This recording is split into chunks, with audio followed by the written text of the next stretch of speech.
Hello friends, अस्सलाम वालेकुम। This is Sajid Ali Haider, your real estate partner in Turkey. आज हम बात करने जा रहे हैं पावर ऑफ अटॉर्नी के बारे में। पावर ऑफ अटॉर्नी क्या है, ये देना क्यों जरूरी है, किसे देनी चाहिए, इसके फायदे क्या हैं, इसके नुकसानात क्या हैं और ये कितने अरसे के लिए देनी चाहिए।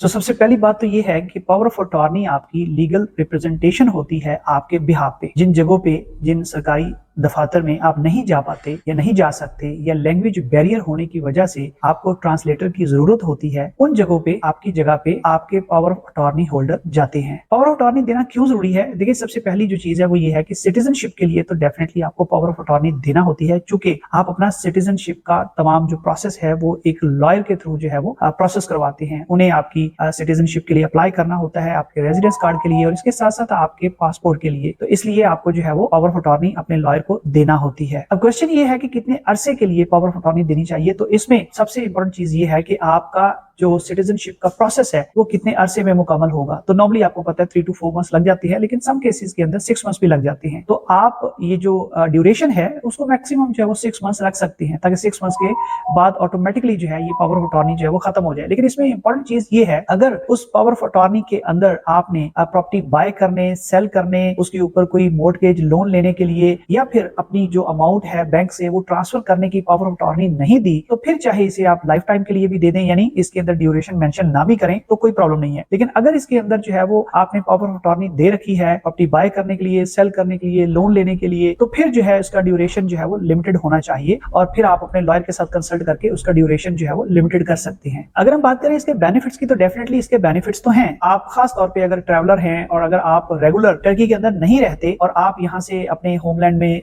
जाते हैं या फिर फर्दर किसी कंट्री के अंदर ट्रैवल करते हैं और आपकी एब्सेंस में इसकी जरूरत होती है, तो आपके बिहाफ पे आपके लॉयर जो है या आपके जो भी लीगल रिप्रेजेंटेटिव होंगे वो अपने आप को रिप्रेजेंट कर सकते हैं आपके बिहाफ पे। तो इसका फायदा तो ये है। लेकिन इसका नुकसान जो है वो ये हो सकता है, खुदा ना खास्ता अगर कोई नॉन प्रोफेशनल बंदा जिसको आपने पावर ऑफ अटॉर्नी दी हुई है और वो उसका मिसयूज करता है तो वो कर भी सकता है। तो इसलिए आपको बहुत ज्यादा एहतियात की जरूरत है कि आप जिस बंदे को भी पावर ऑफ अटॉर्नी दें वो प्रोफेशनल हो और आपको उसके ऊपर जो है वो ट्रस्ट होना चाहिए। इन द एंड अगर हम रेमेडीज की बात करें तो मैं ये सजेस्ट करूंगा कि आपको पावर ऑफ अटॉर्नी जो है वो देनी चाहिए सिर्फ और सिर्फ लीगल रिप्रेजेंटेशन के लिए। Property buy, sell, loan, mortgage या फिर पैसे ट्रांसफर करने या कन्वर्ट करने के बारे में पावर ऑफ अटॉर्नी नहीं देनी चाहिए। रीजन उसकी क्या है कि पहले तो ये होता था कि आप यहाँ पे आते थे, प्रॉपर्टी बाय सेलेक्ट करते थे और आप पावर ऑफ अटॉर्नी देके चले जाते, लेकिन ट्रांसफर जो है वो सारा प्रोसेस जो है वो आपके लॉयर ने करवाना होता था। तो उसके पास ये अथॉरिटी आपने दी होती थी कि वो आपके अकाउंट से पैसा भी ट्रांसफर कर ले और आपकी जगह पे प्रॉपर्टी भी जो है वो बाय कर ले। लेकिन अब तो चूंकि नोटरी पे जाके भी आप अपना ताबू ट्रांसफर करवा सकते हैं, इसलिए आपको जो है वो यहाँ पे तशरीफ लाएं और आप प्रॉपर्टी जो है वो बाय खुद करें और उसके बाद जो सिग्नेटरी अथॉरिटी है वो सिर्फ आप पावर ऑफ अटॉर्नी में दें। प्रॉपर्टी बाय करने में, सेल करने में या पैसा ट्रांसफर करने में या पैसा कन्वर्ट करने के लिए जो पावर ऑफ अटॉर्नी है वो आप